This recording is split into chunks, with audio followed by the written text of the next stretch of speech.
The following presentation is a Barrett Sports Media production. He's connected. Jason Barrett says, I'd like to see you here. The answer is when, where, what do you need? Respected. He's got a long and distinguished career in the sports radio business. Truly one of the titans of our industry. And unequivocally invested. This is the place to be if you're in the sports business. He is Jason Barrett, and this is the Jason Barrett Podcast. Now bringing you in-depth conversations with the best and brightest in sports media and shedding light on the industry's biggest opportunities and challenges. Here's the president of Barrett Media, Jason Barrett. Welcome to another edition of the Jason Barrett Podcast with yours truly, Jason Barrett. This is going to be our final episode of 2022 before taking a quick break for the holidays. I'm hoping to return with new content in mid to late January, so keep an eye out.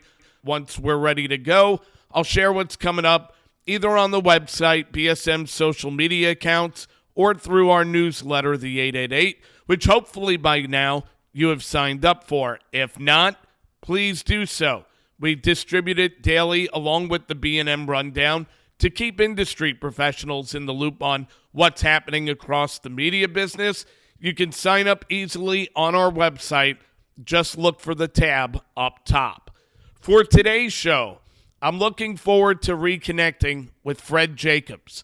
I've been a fan of Fred's work for a long time. His daily columns on jacobsmedia.com are always interesting. His research work, especially the tech survey series, is fantastic. If you haven't looked at it before, make time to do so. Fred has been an advocate for the radio business and a valued resource to many brands and executives over the years as both a consultant, researcher, writer, and influencer. And with Twitter going bonkers, radio in danger on the dashboard, and words like recession floating around as we gear up for 2023, I thought it would be a good time to check in with Fred and pick his brain. Because there's a lot I want to tackle with Fred today, I'm going to skip doing what I've seen or heard. My chat with Fred is coming up in just a few moments. A few quick business items, though, first. We're having a special holiday sale on tickets to the 2023 BSM Summit, which is coming to Los Angeles on March 21st and 22nd.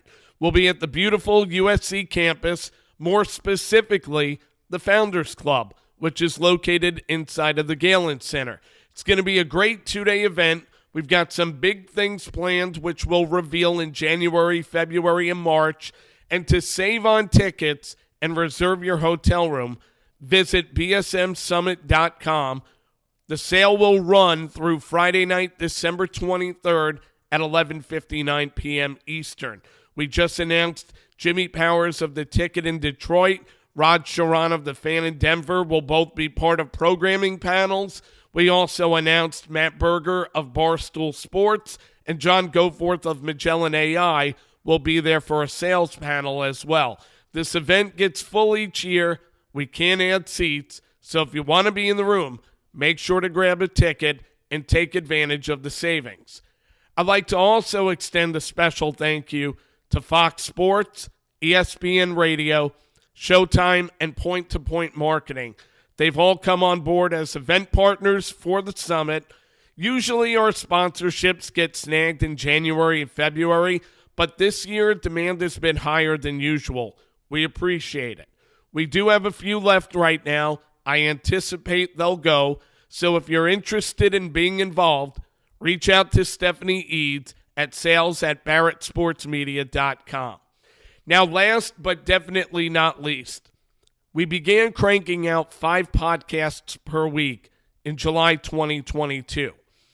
The Jason Barrett Podcast is part of that mix, along with Media Noise with Dimitri Ravanos, the Sports Talkers Podcast with Steven Strom, the Producers Podcast with Brady Farkas, and Seller to Seller with Jeff Caves.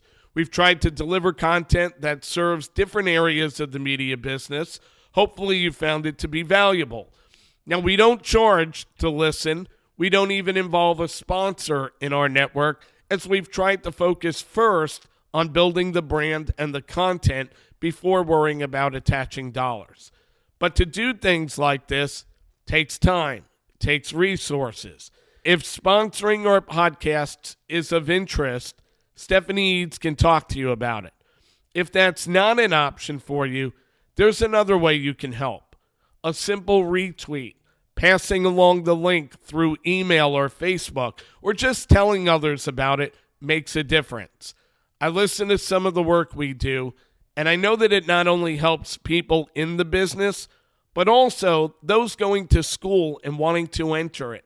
Broadcasting is a massive industry, so if you like what we do and you want it to continue, help us out. Spread the word, because every little bit of support goes a long way. All right, let me get off my soapbox and set up today's conversation. Fred Jacobs is one of the smartest people in the radio industry today. He's a Radio Hall of Famer, the inventor of the classic rock format, and as the media business prepares for the unknown in 2023, I thought it'd be a good time to reconnect and talk shop. Yo, listen! All right, Mr. Jacobs. So today I wake up, I'm reading your website, and I see you're writing about Elon Musk. And I was like, all right, perfect. This is someone that I can have this conversation with who will understand, because I'm looking at a lot of these things the same way you are. On one hand, we both work with clients. We both like people in the business, want to see them do well. And you don't want to be overreactionary. At the same time, you don't want to be underreactionary. So as this is the CEO now, the owner of Twitter, and he's out there and he's not necessarily creating the greatest example. So in your world, when you're looking at this, whether you're a stockholder, whether you're someone who advertises on the platform, or whether you're just a media brand that's promoting Twitter all the time, what's your early sense of whether or not Elon is someone you can trust to lead you forward over the next couple of months and years?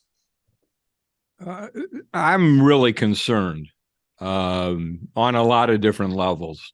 I'm concerned as a Twitter user about what's going on with this platform. And I should add, Jason, this is my platform. I mean, I'm on Facebook. I'm slightly on Instagram. I'm definitely on LinkedIn. I don't like any of them, but I'm on them because Lori Lewis made me go on them. but Twitter is the one that I'm actually on by choice, that I'm most comfortable with, where I think I've actually made the best connections, and I think I use it reasonably well. So I'm deeply concerned about just how erratic, that's the best word I can think of for Musk at this point. And these polls are not making me feel any better. I mean, I don't think you run a company or a football team by doing fan polls to find out who should be the next quarterback, or, should we be able to edit tweets, or should Donald Trump be allowed back on the platform? I mean, I don't want that kind of voice on Twitter. So I'm very concerned about just how erratic he is. If I was a Tesla stockholder, I'd be freaking out too, because it kind of makes you wonder what's going on over there. I mean, and if you look at Musk's feed, I mean, it's not just him making decisions. He must be on it all the time. And he's kind of reacting like a high school kid would, very reactionary and lashing out and making quick decisions. So that's a very long answer to a very good and short question. But it's concerning to me that a major social media platform with a couple of 100 million users is being buffeted around by this guy. It's interesting when he first took over, and I think a lot of people sensed that we're going to deal with some uneasiness here. I try not to be overreactionary because I think we can get lost in the noise of social very quickly. Oh, what does this mean? It means something bad. But what you just said there about, taking fan polls to decide the next quarterback. And I go back like 2 years ago, the Oakland A's were tweeting out, should we re-sign our radio partnership? And I'm like, I don't want to see the president going to Twitter for validation of what's a good business decision. Unfortunately, now the platform itself is being decided by somebody. And I could just tell you, Fred, like we run a business, we promote content. We've had nothing but issues the last month with our URLs being blocked, things that we don't get responses on. And I go, all right, that's just my world. But if I'm a radio station and I'm pumping out content and I'm using my airwaves to make your brand and your platform relevant, at some point, if you can't satisfy what I need, when do I stop helping you on my turf? Because look, I think, and you'll probably agree with this, radio and television, we were we ran the roost for media, and we elevated over the last decade and a half Facebook, Twitter. We break content on these platforms, not on our own air. Correct. But yet, who's paying the price for it? The media publisher, because all the money's going to these guys. So when you're talking to people in the radio world and they're asking you, Fred, what should I be doing right now? Should I be, status quo? Should I be, shortening how much I spend time on the platform and promote the platform? What goes through your head when you're watching this? Well, I don't think at this point, Jason, that we know enough about what the impact is. And, this is a podcast where by the time people listen to it, Musk could be out.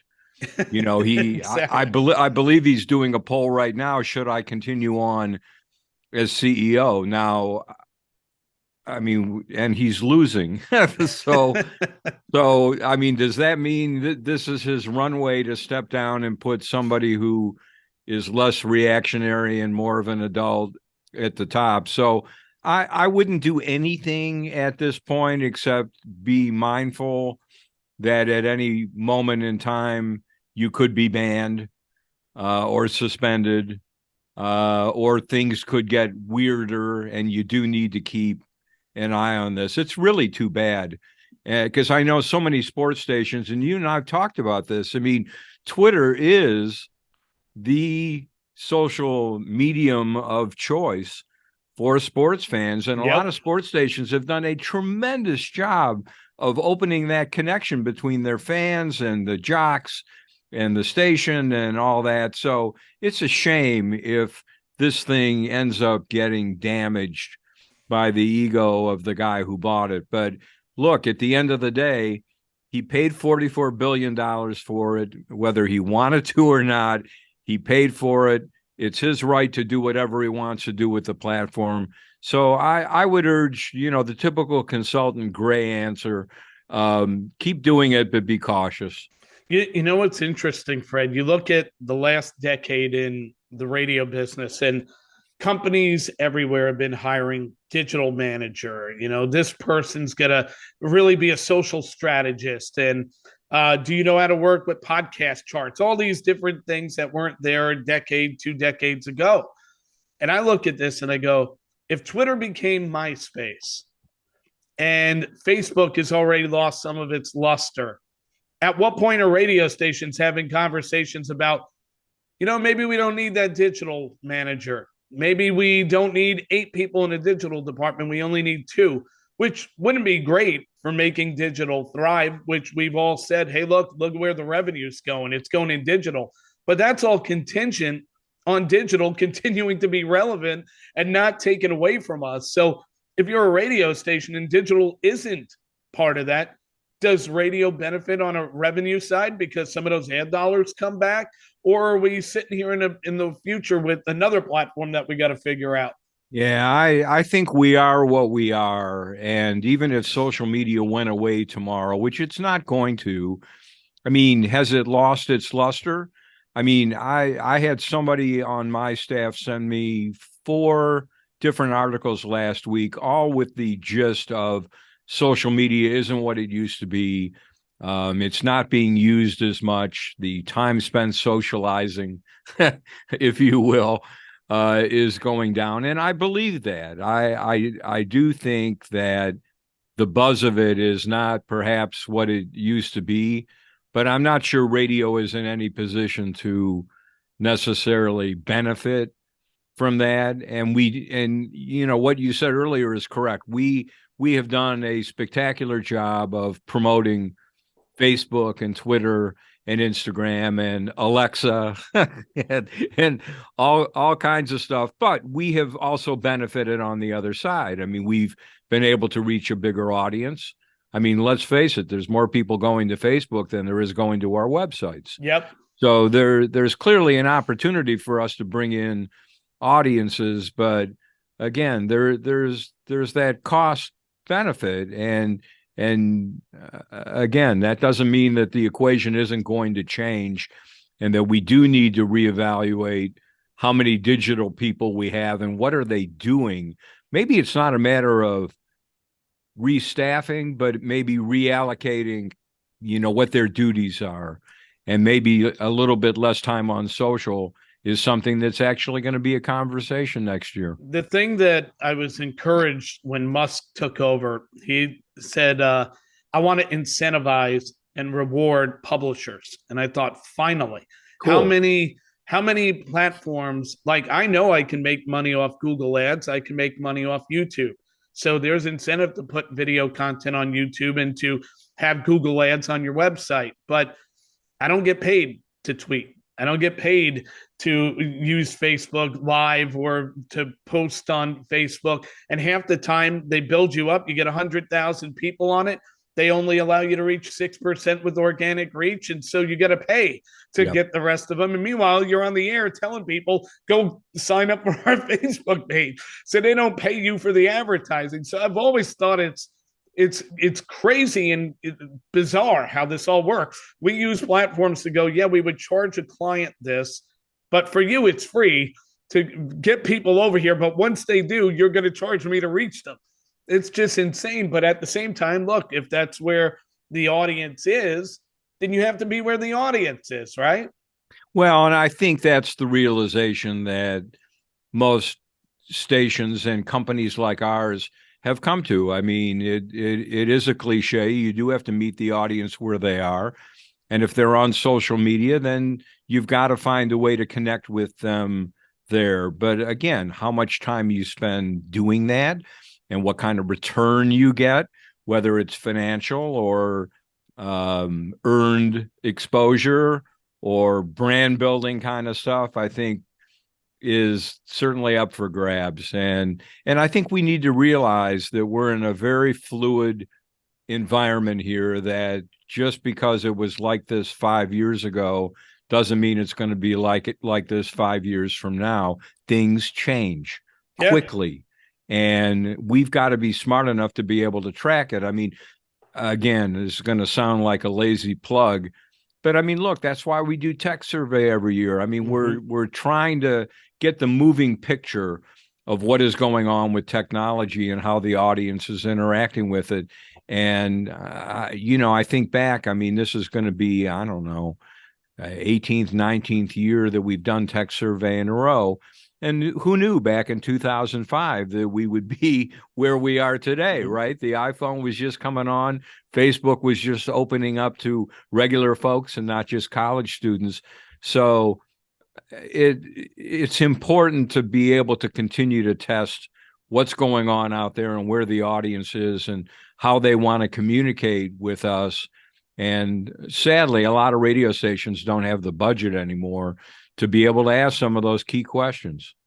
I'm glad you brought up Tech Survey. I'm going to come to you in a little bit on that, because I think what you do with it is fantastic. And I've got a few questions, but I want to get your feedback on AM radio, because I'm sure you saw the piece that came out about how, and you've been at the forefront of this, back to CES and talking at different conventions about the way the auto industry is eventually going to change. And they're trying to put a bigger focus on the digital dashboard versus the standard FM AM receiver that we've been all grown up with.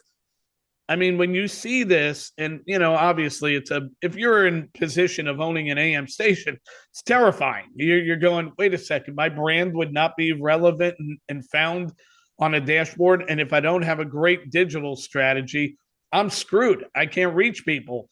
And I was looking at something you wrote last week where you were talking about how extreme weather It really is important. And I thought to myself, like, okay, if this was taking place during Hurricane Katrina or some of the things that happen in community, AM radio has been a really important part of the local news cycle for people. On the other hand, I was in a Tesla 2 weeks ago, and I'm going, why would I ever want what I used to have on my dashboard when I can have this machine in front of me? So if you're an AM operator today, should they be terrified by what they read last week? Well, they actually should have been terrified by what was going on 5 years ago and 10 years ago. I mean, this is nothing new. It's just worse. And the fact is, I mean, this idea has sort of been in free float now for a long time. I mean, that's to a great degree why we jumped into the car space, back in 2010. When we did, we could definitely see the writing was on the wall that the car manufacturers were looking at the dashboard differently. And I think for context, broadcasters need to understand that really for the past, 80, 90 years, the automakers, the OEMs, have been putting our signals in the middle of their dashboards to a great degree without any kind of clutter or anything else. I mean, maybe there's been an 8-track player or a cassette player or a CD player, DVD player, but it's basically been us. We haven't paid a dime for that privilege. They don't monetize their radios at all. For the most part, they are standard equipment, and we're the ones making money off of AM, FM being in cars. So I think you have to go in understanding where they're at. The other thing I've learned over the years is that they sell their cars to the dealerships. That's it. I mean, once the car leaves the factory and goes to the dealerships, the OEMs stop making money on the vehicles. It's the dealership that makes money on the maintenance, on the bumping out, on rust proofing, if anybody even does that anymore. That's the dealership that is actually profiting. So the OEMs are kind of pulling back and saying, well, wait a minute, how can we actually make money on our vehicles in ways that we just haven't been able to before? So data is one of those things. I mean, they've got a tremendous amount of information on where we are, what we're doing, what we're listening to, where we're going, where we're spending money, all of that stuff. So that's kind of part of the process as well, is they're looking at different ways to monetize. The other thing that's coming are what they call microtransactions, which is where they're already doing this in Europe and some other places, where they're charging a subscription fee to get features like heated seats. So you pay $18 a month for the privilege of having heated seats. Maybe you turn it off in the summer. Yep. Right. When you don't need it. But all of a sudden, these microtransactions are beginning to come in. And it really starts with Mr. Musk. I mean, everything kind of goes back to him, right? With the whole software updates that they are all now figuring out how to do. So that's a long way to kind of say, the automakers are obviously looking at AM radio in these new vehicles and saying, in order to make a good listening experience in an electric vehicle, it's going to cost us some money to do this. We've got to put in a whip antenna or better insulation or all this. And obviously, some of them are saying, you know what, it's not worth it. And maybe the radio industry needs to make a stronger case. And I think that's what Senator Markey is aiming for. Clearly, the emergency information, the reliability of AM radio, the fact that it's free. I mean, there are so many parts of this country that are rural in nature that do not have internet access like we do, living in New York or Detroit or St. Louis or any of those places. And it's very easy for the car companies to kind of overlook that. So it is a concern, Jason. I mean, and there's a lot of moving parts, but I think that's kind of what the automakers are thinking. And the question is whether the government really has the fortitude to step up and really push the automakers hard to guarantee that AM radio is going to be there. I'm not real optimistic that they will, but that's just my gut. What's interesting with it is, when you look at what might be here in 20 years, like I look at big cities and I go, how are they going to make the infrastructure work? Where, okay, we all agree the internet is going to drive it. Electric cars are going to be here. Digital is going to be part of the dashboard. And this is antiquated. So eventually it's got to evolve and it's got to be better. What you touched on with regional towns, I live in a area that, I'm an hour from New York City. Good luck if you can find more than one cable company, more than one internet company. Yeah. Something goes out, you're screwed for probably 5 days, right? So I look at that and I go, how would they get the roadways everywhere to be essentially an electronic grid to power these cars to be able to connect? But what you just said there was fascinating with if I was inside the auto industry and I'm making nothing on the automobile after I sell it, of course, I'm going to look at this and go, there's a problem with this because I'm the one putting it together. You're the one benefiting. No, I need to either share in your revenue or I'm going to have to find other ways. Like you mentioned, the heated seats, right? But data is a bigger part of this to me because the most frustrating, and I know you deal with this too, Fred, this rating system drives me nuts, right? Yes. I literally, I joke with people all the time. I call it programming for ghosts.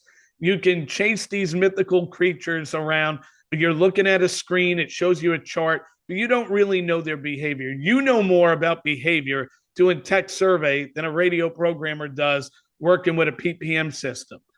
But then you look at what Joe D'Angelo and Xperi are doing with studying the car and where a driver will go to, what stations they listen to. That's great data. Yeah. How does radio get deeper into that dashboard and data experience with the manufacturer so everyone can profit off of it? Because that to me is, I think, vital for the industry. Yeah, that's the holy grail thing. And fortunately, Xperi and Ubiquity before it had great connections with the OEMs, and they continue to. And I think that is a great pathway forward. I mean, there are still issues, and the automakers have tried this on their own. GM had a whole data division that really had nothing to do with radio. They tried to get radio companies to pay for it, and the radio companies wisely laughed and said, you know what, you're on your own here. And they couldn't make it work. I mean, they even did that GM Marketplace thing, if you remember that, where they basically just ran over radio and put together deals with fast food restaurants, gas stations, and other kind of windshield businesses so that it was a workaround with radio. I mean, your car would say, hey, there's a Starbucks up ahead. Here's a coupons to get, 30% off your latte. And they couldn't make that work. So radio is clearly an important conduit for them. I'm not sure they're sold through on that, but I think Xperi and companies like it are working hard to try and make that connection. But you're right. I mean, data is the key, but we still don't have the data that we need. You talked about that. I mean, and there's a lot of reasons why. I mean, if we had a Nielsen person, in the fourth box on this Zoom, talking about, what's going on with them. I mean, that's another whole story and probably a 3-part podcast. And you and you'd want more people on than just me. But I think the capability exists for better measurement. I'm not sure that the radio industry is prepared to pay for it, and see it. That's the part that I find perplexing. Like when you're out asking for, and we can, do this at conferences all the time. We should get more money. Okay, well then show me better proof that you perform. Yes. So, well, but we can't do that because that would cost more money. Well, then why would I give you more money for what you can't show me works? Right. It's a nasty cycle. Nielsen might also make the case that they have offered the radio broadcasting industry better measurement, and maybe not so much better measurement, but more expansive, inclusive measurement.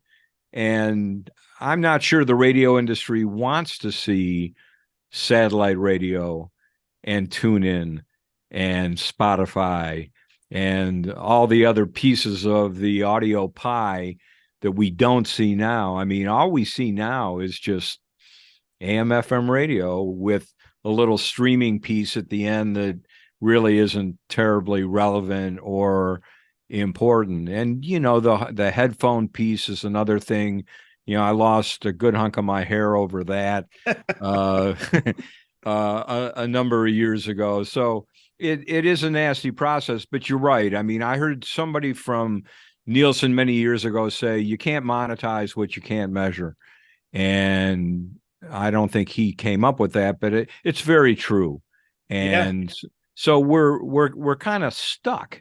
And maybe the automotive piece isn't as disastrous as it seems, but when you're thinking about AM radio not being in electric cars, I would be concerned for AM broadcasters out there, but I've been concerned for them for a long time. I mean, and if you're in their shoes, if you ran an AM station today, I mean, obviously they got to have an app. That's vital, right? Some of them, though, they're in big companies and they're lost in the wilderness in some of these apps. You've got 1,000 stations on them. And so is there strong enough brand recall? So you go, okay, well, if you're inside of an app in a company that's got a bunch of radio stations, then you got to market to make sure that people know you're relevant. Most people don't have marketing budgets. So how do you make sure that in 2023, 24, and 25, you're top of mind with the audience if you don't have a marketing budget and you don't have a dedicated app? Yeah, and look, the app thing is also another conversation. And full disclosure, as you know, but maybe not everybody does, we own a mobile app company, and so we've been very involved in the development there. And we've never been fans of the aggregated app situation for exactly the reasons that you just spoke about. I mean, you're one of 400 or 700 or 1,000 radio stations. So how are you going to stand out even in your own company's app? Not to mention that your company is probably producing streams that are competitive with your radio station format on top of everything else. So I do think it does come down to if you really feel good about your brands, each one of them does need its own dedicated app, no question about that. But at this point, and this is not what anybody wants to hear, I would be kind of looking for an FM station in the marketplace. Either you already own it and you're willing to blow it up, or you can find a way to acquire it. Because if your AM radio station is that great and you've got that much into it, then you really need to, again, move it to where the audience is. We ask a question in Tech Survey, and Jason, these are core radio listeners. These are not average Joes. These are people who are in the radio station database. And we asked the 12% of them this year, if you're in the market for a new vehicle in 2022, what are the features that you absolutely have to have? So for the first year of this year, Bluetooth beats FM. Whoa. These are core radio listeners, and Bluetooth is ahead of FM. But the AM must-have percentage is really mediocre. So it is what it is. And if you have a great AM radio station, and that's where it lives on the AM band, it's like having a Nordstrom's in a mall that is over in a bad part of town. I mean, I hate to put it that way, but I think that's the reality. So you either need to move, right? Or you need to figure out a way to monetize your content above and beyond selling commercials and remotes. So tough time. I want to ask you about Tech Survey. You've been studying behavior And you just alluded to, these are hardcore radio fans. These are people who pay attention to the brands. As you look back, like over the last decade, if you mentioned just now how Bluetooth has trumped FM, and that's a big statistic. What are some of the other things that you've seen change over the last decade that just wow you when it looks at, the way that audiences have changed and their interest in different things have evolved? So two things. One is how the importance of the personality in defining and making the brand has passed music. Obviously, for all of those radio stations, and there's a lot more music stations, of course, than there are spoken word stations. But yeah, a few years ago, on the overall hierarchy of why AM/FM radio, personalities passed music, and it makes sense, of course, now that we look at the data. But music has been totally commoditized by the Spotifys and the Pandoras and the satellite radios, but your personality is still something that is proprietary to you, that is special to your brand, that is driving some sense of Q-emergency for your radio station. So watching personalities leapfrog above music has been one thing. Now, let's put over to the side, our radio broadcasting companies doing enough to develop personalities and nurture and hold on to the great personalities that they already have. Those are tough questions. The other piece that I think has sort of been this evolving story has been the way that core radio fans are accessing their favorite stations, not on the air, but on digital sources. So whether it's streaming on a computer, streaming on a mobile device, listening on an Alexa or a Google device, that percentage keeps going up pretty much every year. And yet most radio stations are still operating like the tower and the transmitter are the be all end all of how people are connecting with them. And so the need for a robust digital strategy to be able to market, and when I say market, I'm not talking about running billboards or TV commercials. That ship has sailed. But right, but marketing on your own air and in social and that kind of thing, that, hey, you can listen to us when you go up north, or, when you go down to Florida for the winter, take us with you. Your mobile app is a radio. I mean, all that kind of basic stuff. And radio's gotten better at that, I think, over the past several years. I mean, I think the messaging has improved, that there's lots of different ways to access our content. We're there wherever you are. But I would say those are probably the two biggest findings in Tech Survey: the rise of the personality and the rise of digital as a way to listen to broadcast radio. Tell me if you agree with this.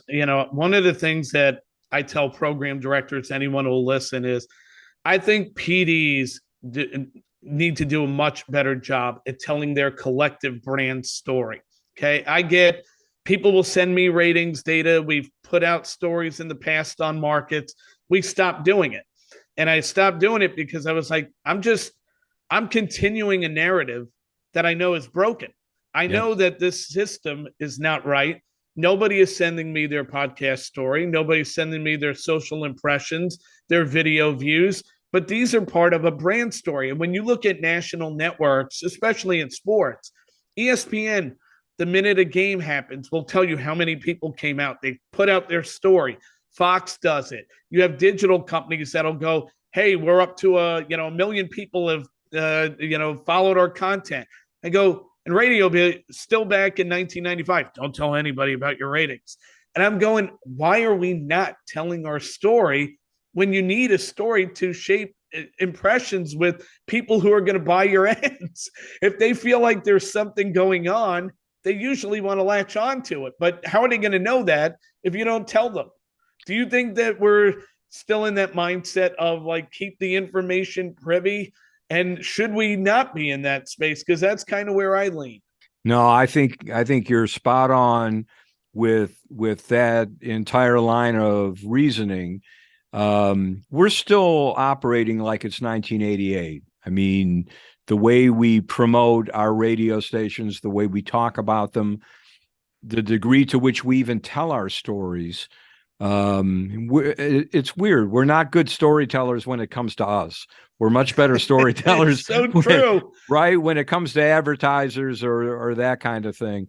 So no, we're missing the boat, I think, in a lot of areas. And look, people want to be in the hot spot. They want to be where other people are. And I think the word is out there that radio's days are in the rearview mirror, and that this is a medium that is on the down escalator. And we're in a position to be able to do something about that with our own storytelling and our own narrative. And that's usually the last thing we think about. I think part of the reason, Jason, comes down to we still don't know who we're competing against, right? The rating book comes out and it's like, how did we do? Okay, we did this. How did they do? And they is always the other radio station in town, whether it's the station and format that we're trying to beat the hell out of, or it's the big dog in the market, or it's the big rock star, whatever it may be. We kind of see ourselves in this radio versus radio world, where in reality, obviously, the ecosphere has expanded in a huge way. But again, this comes back to the Nielsen thing. If you remember, and you're probably not old enough, bless you, but in the written Arbitron ratings report, public radio didn't show up. It just wasn't there. I'm not sure how that was originally decided by the ratings gods, but that's the way it was. And so when the book would come out, they were invisible. They were part of the electronic book, but they weren't part of the physical book. And so as a result, commercial stations didn't think about them. They didn't listen to public radio anyway. And then when they didn't show up in the book, out of sight, out of mind. And it's the same way with what's going on with digital and who we're competing against today. I mean, your average sports station is probably competing more with ESPN.com and the ESPN app than they are, some radio station down the dial somewhere. But it's very hard to get the program director focused on that. The other thing I would say, when was the last time you programmed? 2015, 7 years ago. All right. But that at least is in the modern era. Yeah. The last time I programmed was in 1983. Okay. And back then I was an off-the-air PD. I had the full complement of staff. There was nothing else out there but what was coming out the two speakers. I only programmed one station in one market where I grew up. And so all I was really responsible for was how it was doing. I look at what's on the plate of program directors now in terms of all the stuff they're supposed to be responsible for, and they have to account for, and they have to figure out how to market and promote between social media and the website and the app. And it just goes on and on and on. And it really is, to a great degree, too much for one person to handle, especially if that person is programming multiple stations in the building, or gasp, multiple stations in other markets. I mean, there's just no way that enough attention product-wise is going to be placed in the areas where it needs to be. So that's a problem too, right? Because all roads sort of lead back to that. It's a huge problem. I've made this point before.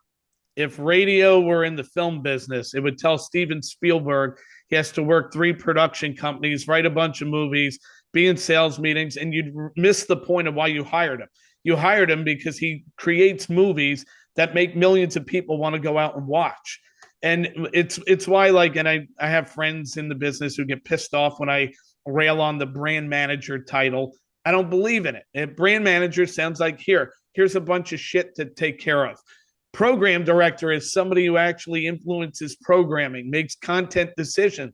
And it's hard to do that. Look, I think part of it goes to the same challenge we have with when we're talking about measurement, right? You want better measurement, it's going to cost more. Well, you want to do all these things and have a programmer focus on one thing. Well, guess what? We're in a flat to down business. Like you mentioned, the elevator going down. Hard to go and say, let's invest and have this guy make our product the best it can be when we have less revenue to work with. So I get their challenge and why they can't do some of these things. But the reality is, when you have people with splintered interests in 5 different things, and maybe they're a master at 2, but not at 5, what happens? Things slip through the cracks. You don't become great at certain things. And, it's not the individual's fault. They're trying to do the best with what they can, but they're just overwhelmed. Exactly. And a lot of opportunities end up getting lost, unfortunately. I mean, radio could be so much better than it is just as a product, but we have to put more into it. And I think given the economics of today and the fact, I mean, here we are going into what everybody thinks is going to be a recession, whether that happens or not, almost is secondary to the fact that we're acting like it's a recession. We've already made cuts like it's a recession. We've laid off people like a recession. So apparently it's a recession because we Listen, I'm believe sure that, you'll right? you'll get a kick out of it and agree. If there's one thing we know about our business, as much as we love it, the minute there's something bad news out there that we can latch onto to say, we're going to have to minimize some expenses because now the problem is recession, pandemic. There's always something. And look, that was different. Pandemic, the whole world's affected. But if there's one thing next year, they go, hey, so listen, the auto industry is only going to put out 33% less cars now. Going to have to take care of some people, get them out. There's always this rush to how do we make sure to minimize our expenses? And it's because the revenue is not growing. But if the revenue is growing in digital, nobody seems to be going, hey, since the revenue is going up, we need to add 8 bodies digital. It's always the same thing. Yeah, it is. And I, the part of the fuel of the business is fear. And I think sadly that motivates a lot of decision making. And look, let's face it. I mean, the equation for radio has changed. I mean, we're not the business that we used to be. We've been severely disrupted by new technology and new media, but you know what? We're still here. We're still viable in a number of different areas. We still hold a leadership position, and people still listen, and they will continue to listen. We got to figure out how to play these cards better, because they're not the cards that we had back in 1988. No doubt about that. But it's a tough. So that's why there's guys like you and me. Yeah, well, listen, it's good that you and I both love the business and we want to see it do well. The problem is sometimes you could see it from afar, and I know I've gotten way better in the last 7 years not being in a building than when I was in a building, because I have an ability now to see a lot of things that aren't necessarily right and go, look, guys, you're paying me to tell you what's good or bad. I'm telling you got a problem. But getting them to address it is always the biggest challenge. So here, because you and I are very realists when it comes to this situation, we'll paint a pessimistic picture if there is one. We'll give credit if it's optimistic, and people should be excited. So if you're in a GM's shoes, or you're an executive who's talking with a GM about, okay, we hear recession, we hear there's AM in danger, all these negative things that make you go, shit, should we even be in this business? If there's 1 or 2 things to be optimistic about going into 23, looking ahead to 24, from your vantage point, what would they be? So to me, the big opportunity, and nobody wants to hear this. so I'll preface it that way. But look, I've long been a believer in local. And that doesn't mean syndicated programming is bad. We work for some syndicated talent and shows, and they're great. When your entire radio station becomes syndicated and loses whatever local essence it had, that's not particularly good. But I think local ultimately is our opportunity if we're willing to step into it. And every time I talk to an automaker, and I go, hey, you don't work in radio, but if you were in radio right now, what would you be thinking? And they say the same thing. Your personalities are really important. I grew up listening to so-and-so, or I still listen to Mojo, or I still listen to Dave and Chuck the Freak, or, whatever it may be, and local. I mean, everything else has gotten global. We're local. And the thing that really kind of steeled me to all of that, it was the pandemic, right? I mean, here was a global pandemic, and yet its effects were local. Where do I get tested? Where can I get the vaccine? Are the schools going to be open? Do I need to wear a mask in order to eat at that restaurant? I mean, everything became a local issue. And yet in radio, we've worked so hard to get away from all of that and be kind of generic or whatever. So to me, it's about embracing the local community, especially maybe if you're up against companies that really don't have the staff or don't have the boots on the ground in order to do that. If you've got some staff left, you've got some opportunity. I embrace the local community. And, you know, even basic stuff like mentioning cities and towns and the IDs and listener voices. And I mean, Radio 101 kind of stuff, but people have an intense amount of pride in where they live and what's going on in their community. And a radio station that holds up the mirror to that, I think, has a tremendous opportunity to not only survive, but thrive. So that's what I'm always telling my clients. And again, some are already there and frankly are doing a better job than I could have done as a program director. But others are still, really? I mean, is local really that important? Look, you're in the sports world, so yes, it's important what happened, you know, with the soccer thing. I mean, right, that's global. But what your hometown team is doing, whether it's the Savannah Bananas or the New York Yankees, really frickin' matters to people. It does, especially in sports. I mean, one of the great advantages I've had in my career, which I didn't know at the time, I just was following opportunity, is I grew up in New York. I worked in Bristol, Connecticut, so I saw a national network. I wound up starting a station in Philly, a station in St. Louis, a station in San Francisco. I got to experience the Northeast, the Midwest, the West Coast. And nobody in the Midwest wants to hear, 3 hours of talk about Aaron Judge's contract with the Yankees. I may want to while living there, but I'm not the target. I'm the program director from New York. And so it's, if you were in St. Louis, all you cared about was the Cardinals. If you're in New York, you care about the Yankees. And, there's obviously, to your point earlier about syndicated can have a place at the table, there are some situations where, hey, if you got one great national show on a station, that could be a positive thing. It's just to your point about how are you going to be in touch with local people if 24 hours a day your content comes from everywhere else but your local market. And if you're a local business looking to attach themselves to the local radio station, you're probably not going to spend as much money on a local radio station if you don't have someone there that you can connect to who's going to advance and tell people about your causes, right? So, I mean, it's dead on what you just said. Well, and the one thing that we did, we did those 3 DASH conferences back in 2013, 14, and 15 here in Detroit. And one thing we did at all 3 conferences was to have a talent showcase. And I got tremendous cooperation from the radio stations in town. Debbie Kenyon over at what was CBS and is now Odyssey. The iHeart cluster was great. Obviously, Greater Media Beasley, who I continue to work for, were great, but everybody stepped up. And so, I had Valeni and Foster, and I had them all. I mean, it was great. And what was really cool was that the automotive people who came to DASH, and we had a lot of executives from all the automakers, they were like, hey, is it true that Dave and Chuck the Freak are going to be appearing at DASH? And it's like, yes. And it was clearly one of the most popular sessions that we did in every DASH conference was Detroit talent.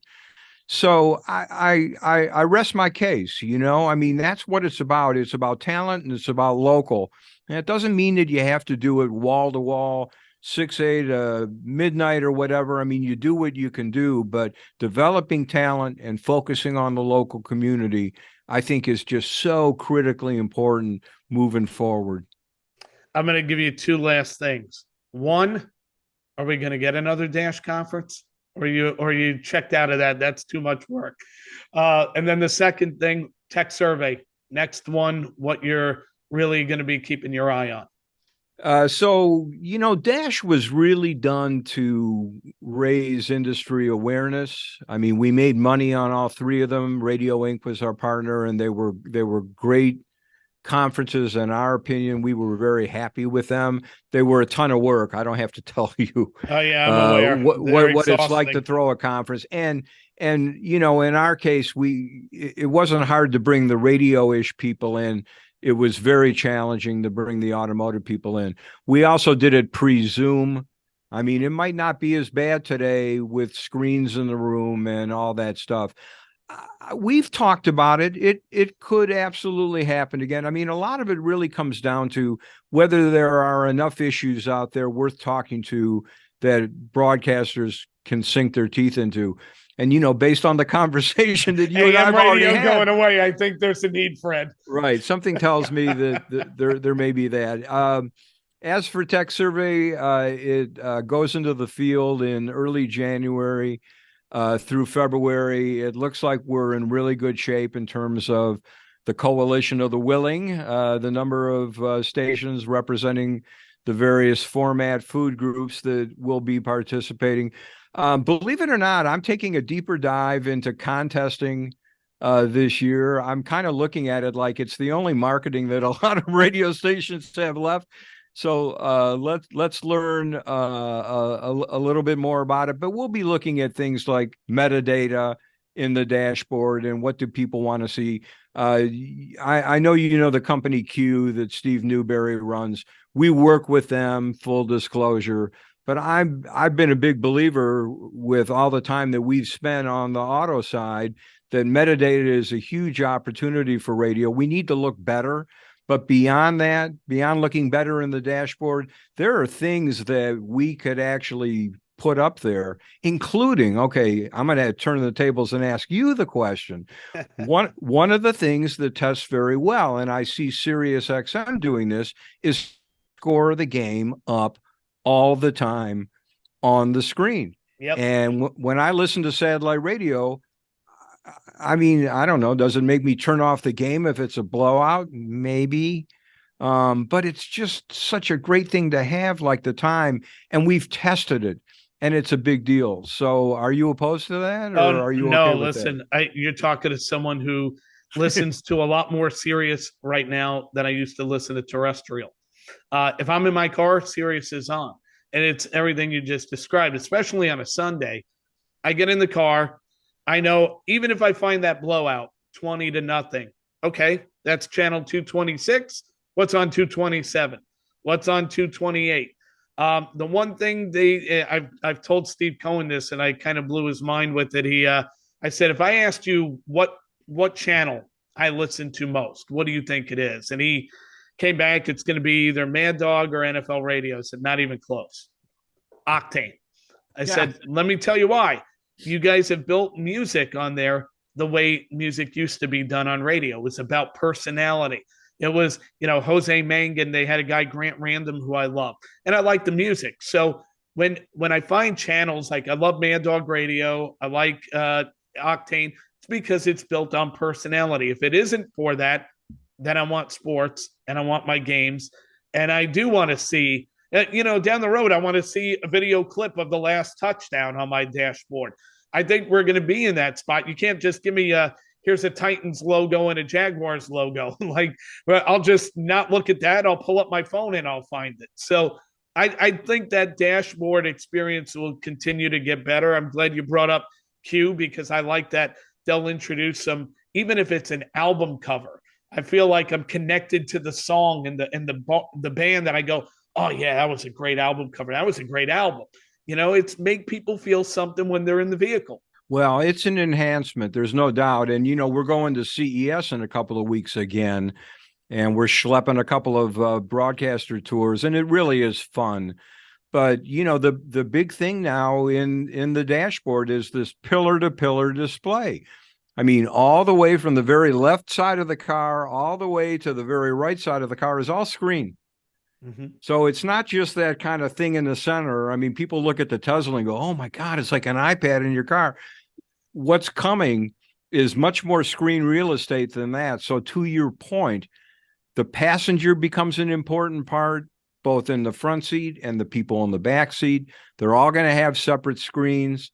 They're all going to be consuming different content, and they're all going to be monetizable. I mean, again, kind of goes back to what we were talking about before, right, with the OEMs.